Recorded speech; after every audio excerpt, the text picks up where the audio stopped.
Welcome to the Common Dog Podcast. I'm Laura, your host, and I am here today with Sabrina Souza, my desk manager, and JB, my GM. What are we talking about today? I have like a one name. Like I know I don't you're have like a real name. You're like Cher.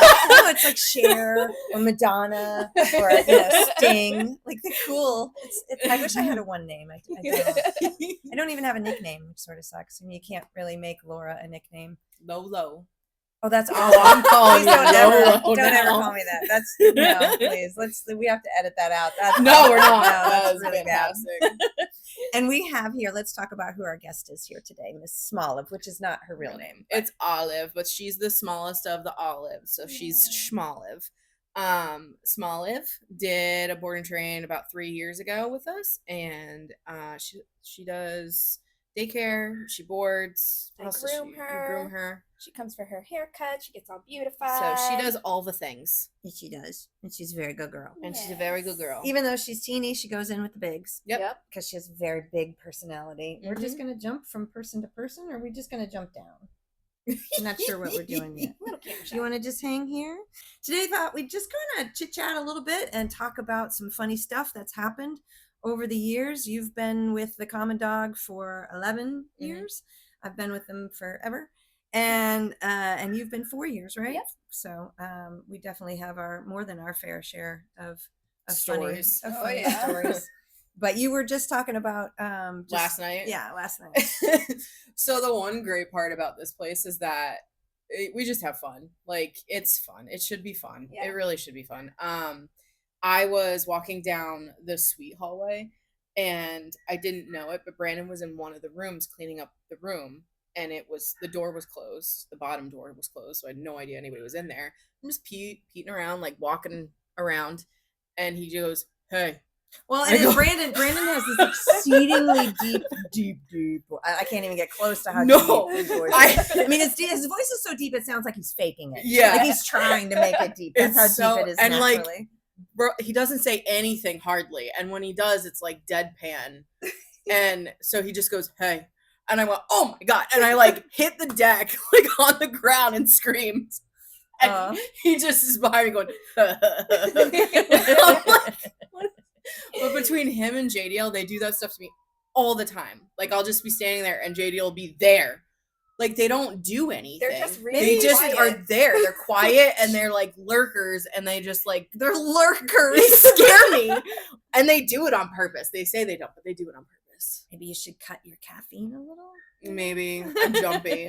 It's really easy to scare me. Yeah, we're all a little jumpy. Like, if you ever go through the grooming room door and somebody's coming through on the other side and you don't see them. Yeah. I mean, there's been times where we just scream at the absolute top of our lungs because you're just not expecting somebody to be on the other side of the door. And I'm sitting there thinking that whatever dog is on the end of that leash is probably looking at you going, "You're not that bright." You know, I smelled them like 20 feet away. So, yeah, dogs. I'm sure I like to do the "what is the dog thinking" and speak for the dog when I'm working in the park. Own voices. They do. In my head. They all have great voices, and we have nicknames for them. Yeah, Smoliv. Smoliv for sure. You know, but there's dogs like the clients have ended up calling their dogs the nickname that we gave them, or writing them on their bin. Like, we had a couple clients that wrote the nickname that we gave them on their bin, and we were like, "Oh my God, that's so great!" Yeah. Well, we have crazy poop stories. Finding things that dogs have inhaled. Yes, they've inhaled at home. Never here. But inhaled at home, we've found some very interesting things that dogs have decided to eat at their owner's home. Clothing, toys, underwear. That's a constant theme. Sanitary pads. Yeah. Like, gosh, I remember having to have the conversation with a client who was really disturbed about the fact that this happened. And my suggestion was, get a garbage can, that has like you can put a top on it, like a lid. Right, like a lid on it. But they were so upset that this was happening. And so I shared a couple stories of some other things we've seen come out of a dog hearing. And it made it a whole lot better. Yeah. She was like, oh, that's way worse. Like, if you've got a single client and perhaps they had a friend over for the weekend, and they're practicing safe sex. Yeah. We've gotten some, yeah, that's always been great. Things. I'm like, oh no, you should never. That again goes back to a garbage can with a lid on it. And socks, definitely lots of socks. And then it's they pooped out something and we're trying to figure out what it is. There was a dog once that we were like, oh my God, what is that? And we told the client was like, they got into a whole thing of breadcrumbs. So the dog's poop looked like kinetic sand. Oh gosh. We were like, what is it? Right. And the owner was like, oh, I know what that is. Oh, she's coming for you. Hey, you want to go over there? Come on. Here we go. Wow. Nice and slow. Yay. Oh my goodness. So I'm sure you've had some crazy grooming experiences, but we were talking when you just ran to go help that client, when I'd only owned the place for maybe like 2 weeks, and I was still getting to know everybody that worked here and so on. And Anne and I had kind of gotten, became quick friends, right? And someone came in to pick up their miniature schnauzer. And I knew the dog, but I didn't know the dog, but Anne knew the dog. And so I went to go grab the dog, and we started looking around trying to figure out where the dog was. We searched everywhere. And I mean, everywhere, every room, under every bed, everywhere. At that point, I'm in tears. Like I've realized, just bought the place and you're like, I'm not made for this. I've already lost someone's dog. I am a horrible owner. I'm just the worst boss ever. So I went and I had to tell him that I couldn't find his dog. And so he was obviously livid and really, really upset, and called his wife to basically tell her what was going on. And then I could hear he pulled the phone away from his ear like this. Oh, no. And she's screaming at him, you idiot, what are you doing? The dog isn't there today. Their son took the dog for the day. And I guess Dad forgot.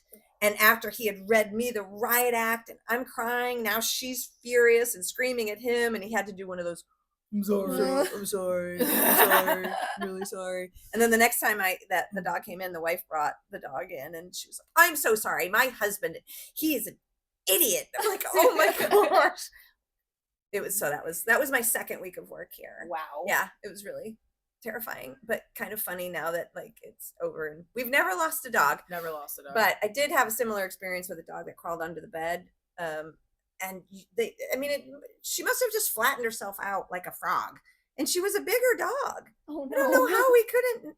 Nope, but all those little limbs were tucked in and away and underneath the bed. Under the bed. Beds are like this high. Yeah. 4 inches.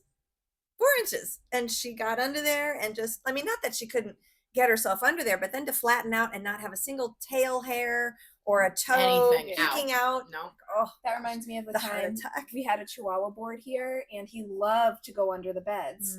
So one morning I'm opening, and the lights aren't on yet, but we have like the safety light on, and I'm just walking through, doing a quick walkthrough, and I see 2 little glowing eyes under the bed, and he's totally frozen and just staring at me. I'm like, hi, buddy, good morning. Then he comes out and he's all excited, but that was a little creepy. Yeah. The building is haunted. It's not haunted. I think some of the dogs think it's haunted, but it's not haunted.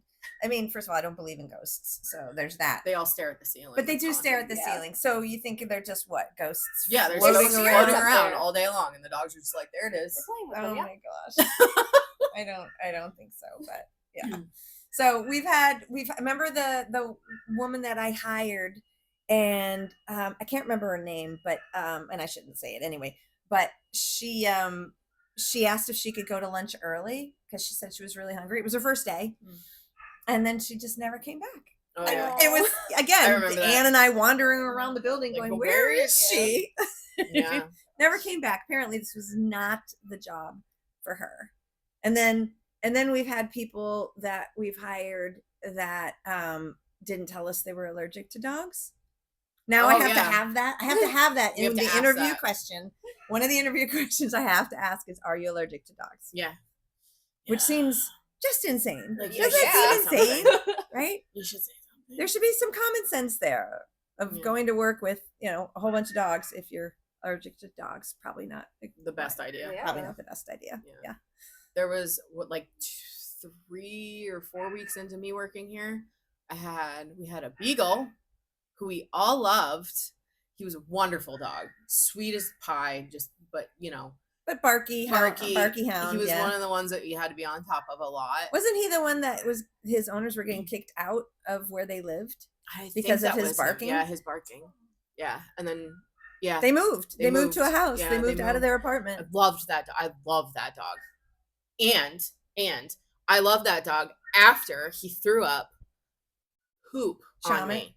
So he shamated poop, which we affectionately call shamit, which is, just assume if just assume if you're meeting a brand new dog that they eat poop until they don't. Yeah, don't put your face in your dog's face. But he threw up all over me, and I was in here for all of like 3 weeks, and I was like, and when I go on my break, I'm gonna have to take a bit and change and all. And she goes, "Oh my God, leave now, go, just leave, go home." Because I was like, you're never gonna get that scent out. Hey, buddy, like, what's going on? You look, no warning, no dry heave, nothing, all over me. I was like, cool, this is awesome. But I stayed, and I loved him. I loved him to death. He was wonderful. Yeah, beagles. There's the dogs who gulp around or gulp down a bunch of water, and then they go to run around, and you don't even see it coming, and then they keep going. Yeah, the puke and run. Yep. The puke and run. I remember when we were at the old location.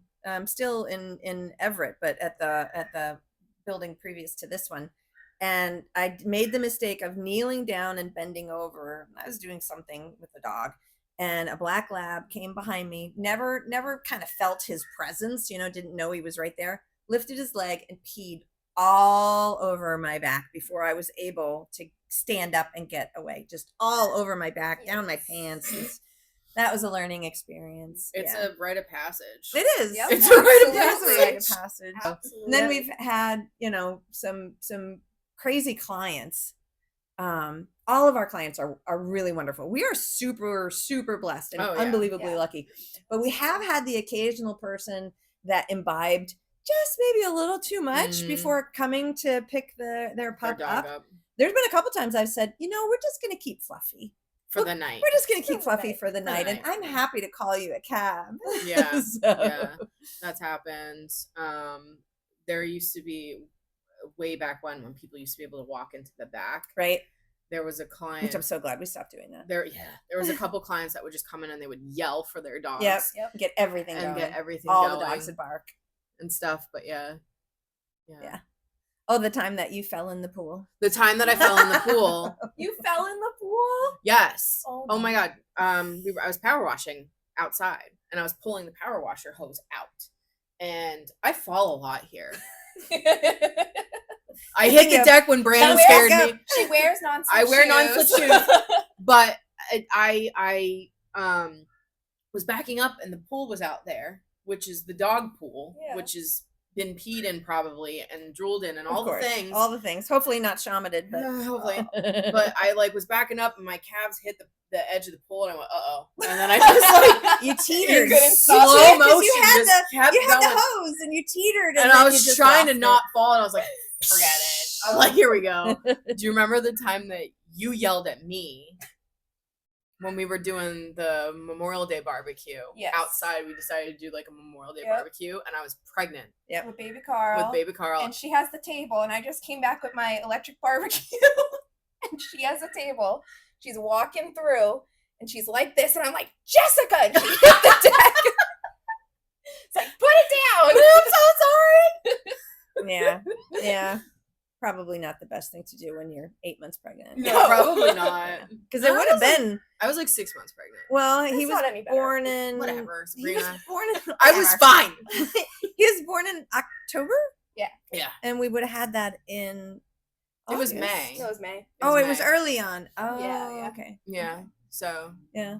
It was funny, but that was fun. So you've had 2 babies since you started here. Yeah, they both came out. One right away. Barking. When you first started. Yeah, they both started. Carl runs around with his toy fox in his mouth. And barks. And I play fetch with him. Nice. Sprinkle lab. You got a training collar on him? Nope. Not yet. Not yet. Doesn't need it. Yeah.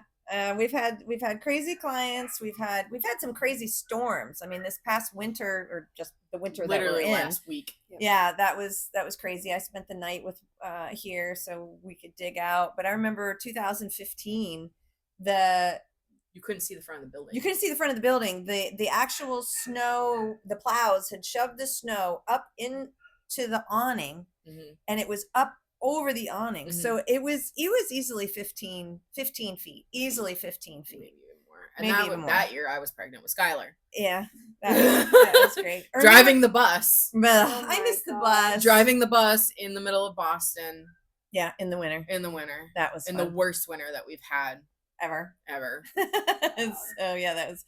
I remember, I'd have somebody in the morning driving the bus, and they'd call out, 5 minutes before they're supposed to be here, and I live almost an hour away, so I'd have to get in my car and drive like 90 miles an hour going down Route 1 to try to get here in time to get the bus to the bus stops. Yep. The various bus stops in that bus route was easy. It was beyond easy. And I actually had to make up that bus route yeah. because early on I had just bought the business, and the bus driver no-showed, and I didn't know the bus route yet. I'd never driven the bus, so I had to get in the bus and make it up. I just had to make it up. Wow. So that's what the existing bus route was. I missed the bus. Well, I made it up. I just made it up as I went along, and that's the bus route that we pretty much kept that through the whole time until we had to end the bus. I love the morning bus routine. Yeah, when the sun was rising. Yeah, depending. And Boston on the time is so of the quiet year, at 6:45 in the morning. There's not many people depending out. on the time of the year, depending on what stop the sun was rising at. And a lot of times it was in Charlestown. Yeah. And both of those stops were really pretty. So one was at the top of Bunker Hill. Mm-hmm. Bunker Hill. Yep. And then the other one was at Flagship. Yeah. So it was either you got the Bunker Hill Museum or the beautiful ocean. Right. You can see the whole of Boston and stuff. So that was fun. Yeah. And that's really nice to hang with the clients that you would never see otherwise, because they only did pick up and drop off at the bus. And that's how I learned how to get around in Boston. Because I had just moved here. Remember? Go left on Joy. I would sing what the thing was, what the route was. There's so you Joy remember. Street. So she's talking about Joy Street in Beacon Hill. So I had this whole song that I made up for the bus route, Beacon and Boylston Street. I remember it. Yeah. That bus has seen some stuff, huh? That bus has seen some stuff. Yeah. There was one point in time where there was something wrong with it. We couldn't figure out what it was, and I got stuck on Copley. Yep. And you had to help me. I drove your really expensive MKZ back. And you were more worried about the bus than you were your own car. So you're like, you drive this. I'll drive the bus. I'm fine. And then you didn't like that car anyway. So. And then I got stuck going up. Monument the one time. Going back to Bunker. Going back to Bunker Hill. Because that was the last stop. That was the last stop. Thank God there was only one dog left. Right. That you could they could walk down and grab their dog. But I got stuck. But that's why we had to stop the bus, is because traffic just ended up getting so bad. And at that point, I had been losing money on the bus for years, but I didn't want to cancel it. Yeah. We loved it. We loved the bus, but I used to have 25 dogs on that bus, and there were days at the end when we would have three dogs. I'm going, this is nuts. I can't keep doing this. I called you the one day because I was giving birth.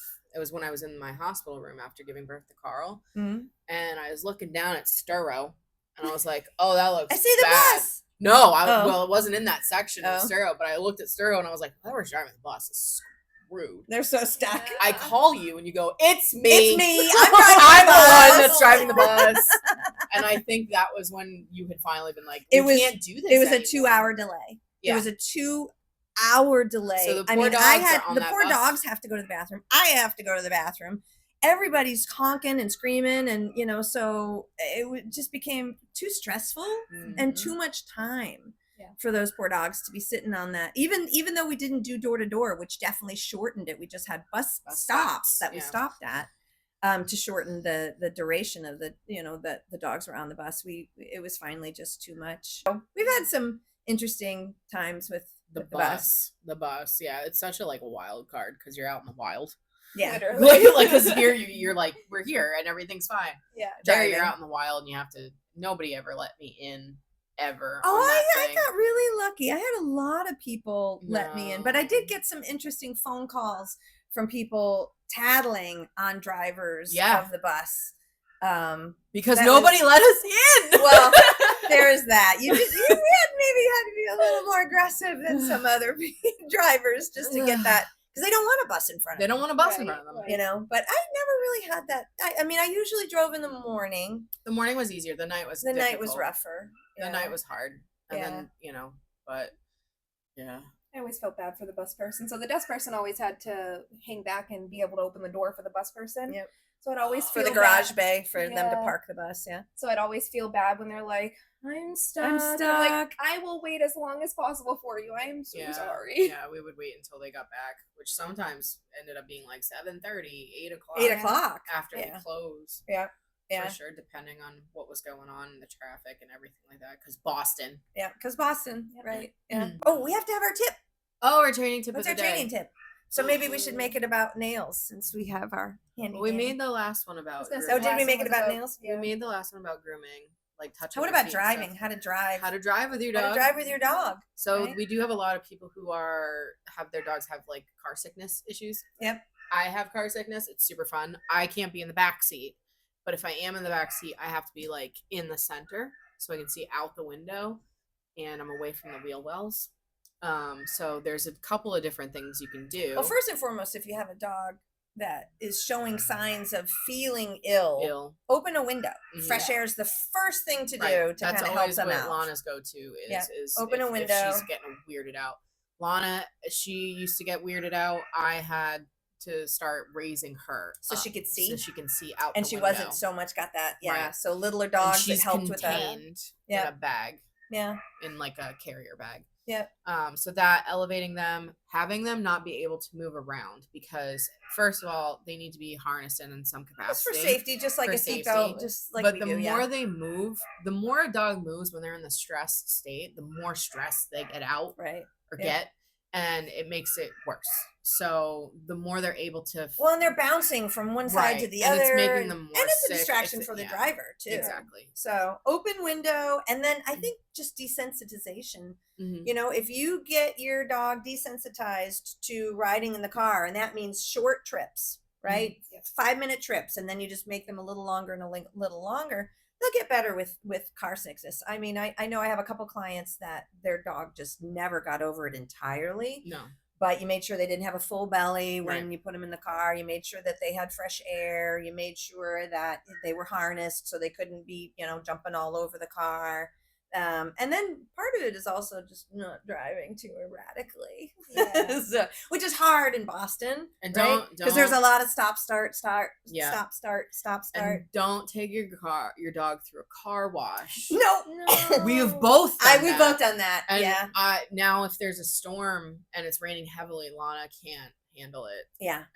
It stresses her. Yeah, my dog pooped in the car when I took them. Yeah, got so scared. And you don't realize. I just didn't even think about it. It's terrifying for them. Yeah, they're like, "Oh my gosh, the world is ending in purple and pink." Right, and that can create a problem. And we both did it. Yep. We've both done it. So we kind of think we're not that dumb, but apparently we're dumb sometimes. Yeah. So anyway, thank you guys so much. Hope that our tips were helpful, and we'll see you next time.